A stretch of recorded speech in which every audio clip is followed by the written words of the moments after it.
The Clipse did a GQ interview. Really good interview, by the way. Yeah. Yep. They did a lot of interview. Long read. A lot of interview, but certain clips started making the way around. Mm-hmm. One being how Push feels about Kanye currently, how he feels about the Drake lawsuit, yada, yada, yada. Which part do y'all want to unpack first in this Push shit? Oh, and Def Jam, how they on Roc Nation now because the Kendrick verse, Def Jam wouldn't clear it. Let me lead off. Go ahead. Def Jam ain't been Def Jam since I was at Def Jam. Def Jam has always been Def, D-E-A-F, Jam.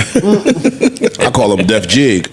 Or that. I like that I've been better. calling him Def Jig. Now, I try to chill because I used to know good people working over there. I don't know who's over there now.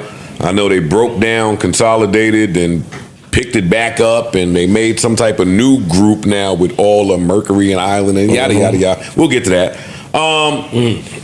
But Def Jam did Big Sean wrong, Tiana wrong, even though she's still over there. Who else they did wrong? Crit, Joe Budden. Def Jam without Ludacris and Ja and DMX and LL and that Def Jam ain't Def Jam.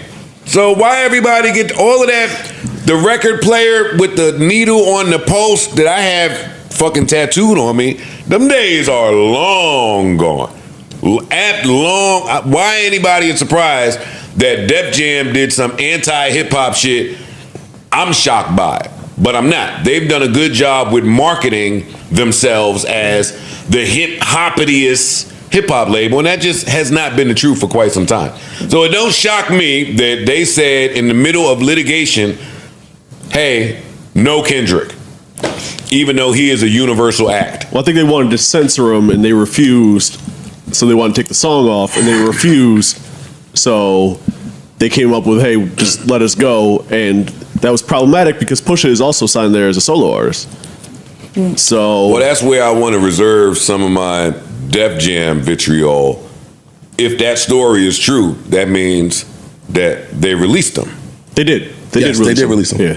Which is, I mean, so we want to applaud Def Jam for. Because I wouldn't have done that. No way. Yeah, no way. I wouldn't have released you. No way. You'd have just had to find another way with your little verse. But did the Kendrick verse say or? It's not out. No one's heard it. Okay. We haven't heard Only it. Rob Markman has heard it. As a, from the interview, was there a subliminal against Drake? Was there? From what I was told, no.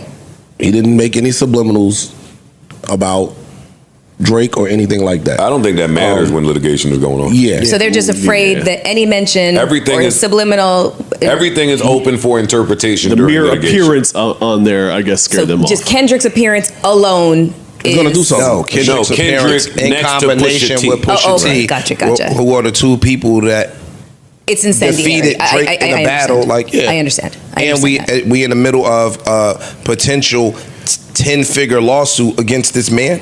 Yeah. I'm going to proceed on the side of caution. You're going to cost us money. Yeah. They are already literally, supposedly, some billions is being tossed around as a potential settlement. Nigga, I'm not playing them games.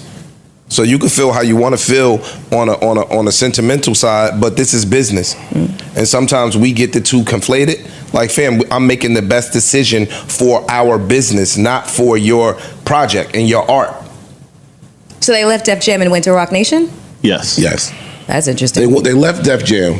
They were shopping the album around and eventually partnered up with Roc Nation for distribution. Got it. So it's like a distro deal with them. Thoughts? Yeah. I mean, I think they landed in the right place, honestly. Def Jam hasn't been Def Jam, to your point. I agree. So Roc Nation is still Roc Nation, and they've got a bunch of talented people over there, and they're building it. So they landed in the right place. How normal is this in the business that a label will step in and do this? Step in and what? Like censor? Yeah. Till somebody take you off the verse. Yeah. Them off the verse. This is not from my era of hip hop. That just didn't happen then. Artists didn't have that much power back then. I got some firsthand knowledge. Some did. Very few. Some did, but that didn't. Some do today. That didn't go on. Well, yeah. It still only is. I feel like usually these type of things would be like an A&R decision. This artist isn't hot enough, or whatever reason, we don't want this artist on there. This might be the first time I've experienced or witnessed them censoring for a huge big artist. Yeah. Taking a bigger artist than the album is. Yeah, nobody's ever heard of you having the biggest rapper in the game feature and the label you're on saying no, thank you. Nobody's ever heard of that. Yeah. Yeah, that's new to me. Okay, could be. That's new. But I understand the position. Yeah, I think from the Push even said something like that. Yo, the lawsuit shit is bigger than hip hop now, so it sucks that you kind of got to acquiesce to this thing, but it's here, and it is a real thing, so you have to treat it that way. So I understand Def Jam's position. Thank God that there is a juxtaposition, an alternate rap. Yeah, Now I just hate it. I don't know if it's just the Def Jam position that this is coming from, and I say that because I've heard firsthand that there has been edits made to, or verses taken, verses removed, came down strictly from a certain artist. Yeah. Yo, I need y'all. That can't go on that album. Yeah. Well, they mentioned it. They mentioned the Rick Ross. There's some other ones. Yeah. There's some other records that I was told he did the same thing to. Yo, this can't happen. And if you don't do this, I'll make it up by doing something for y'all. You scratch my back by getting this off of this album, I'll scratch your back. You're saying this is Drake? Yes. That's what you're saying? Yes, that's what I'm saying. Do you think that? I think it's UMG. But that could be acting from him. It's still... Yeah. If I could pick up a phone call and call a head over here, yo, that. I'd have more respect if it was UMG though. Like, cause then it feels like a business move and you just have to do it. If another artist just calls you and says like, you know what I'm saying, like take this, I don't want that verse on there. Yeah, I don't respect that as much. That's all I'm saying. I just think that's power. I agree with that too, but I was just about to say, I think that he's an anomaly, or he's one of a selected few groups of artists where he ain't moving like an artist no more. He moving like a business and like a brand. And if you're going to say some shit that could be potentially disparaging to me, I got the big boy power to shelf your shit. Remember back when... I don't think that's new. Pusha T recently revealed that his departure from Def Jam was triggered by a dispute over a track featuring Kendrick Lamar.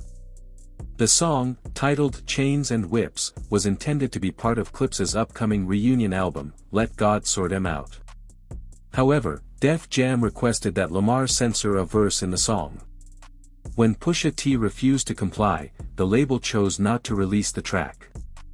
This disagreement led to Pusha T's exit from Def Jam, despite having 3 albums remaining on his contract.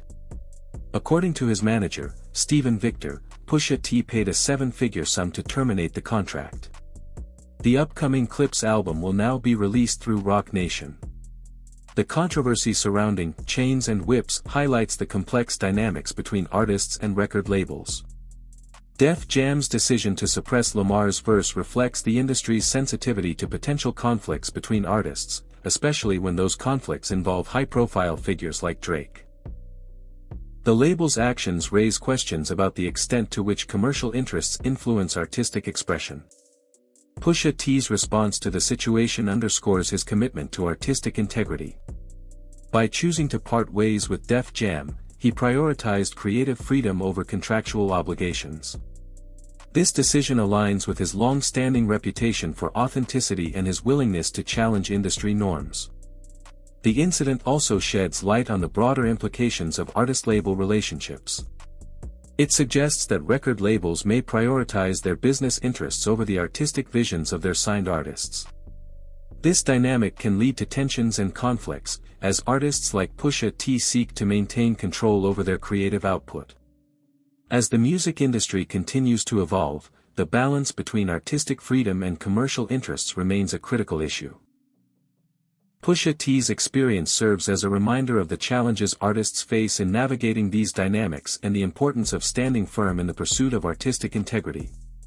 In conclusion, the dispute between Pusha T, Def Jam, and Kendrick Lamar over the Chains and Whips track highlights the complexities of the music industry.